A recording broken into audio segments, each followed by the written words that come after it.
woman who came from a noble and rich family. News of his success reached Malin's mother. Every day, Mother Baya took the time to go to the dock, hoping to meet her son, Malin. On one sunny day, a big and pretty ship came into the villagers' port.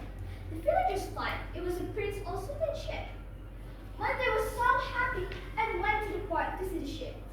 When the ship docked, she saw two young people standing on the deck. They looked very happy and their clothes were shining in the sun.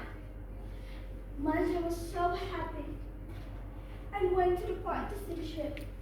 When the ship docked, she saw two young people standing on the deck. They looked very happy and their clothes were shining in the sun. Malin, Malin, my son, you're really my son, right? When did you come back home or send me any news? Malin's wife, who was standing next to Malin, was surprised to see an old woman dressed in rags hugging her husband while climbing to his mother. Because all this time, Malin had claimed to his wife that his parents were wealthy nobles and had died. Before he had time to think and speak, his wife said, "This ugly woman is your mother? You said that your mother is as rich as me! You lied!" Malin felt embarrassed and pushed his mother away. "Crazy lady, you are not my mother!" Mandir Baya could not believe that her son was talking to her like that.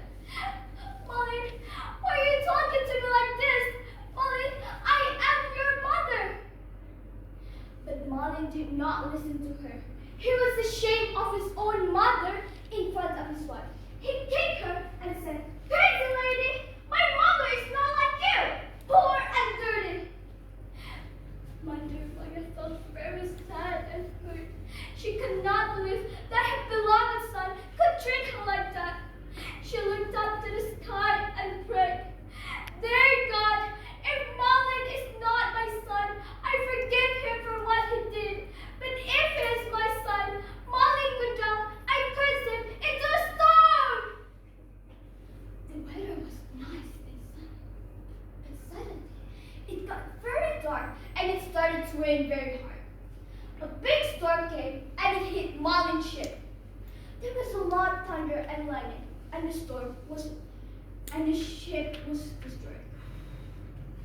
The next morning, the sun came up and the storm was over. At the foot of the hill, people saw pieces of a ship that had turned into stone. It was Malin's ship. It looked like a rock that looked like a human body. That was the body of Malin Kundang, a son who was cursed by his mother and turned into stone because he was disappointed. Fish like anchovies, mullet, and mackerel swept around the rocks. It was sad that the fish came from the body of Malin's wife, who was still looking for him. That's the end of the story. Thank you for listening to me. Well, the lesson we can take from the story is to never forget our parents, especially our mothers, who had given birth to us with difficulty and raised us with love that cannot be replaced with anything.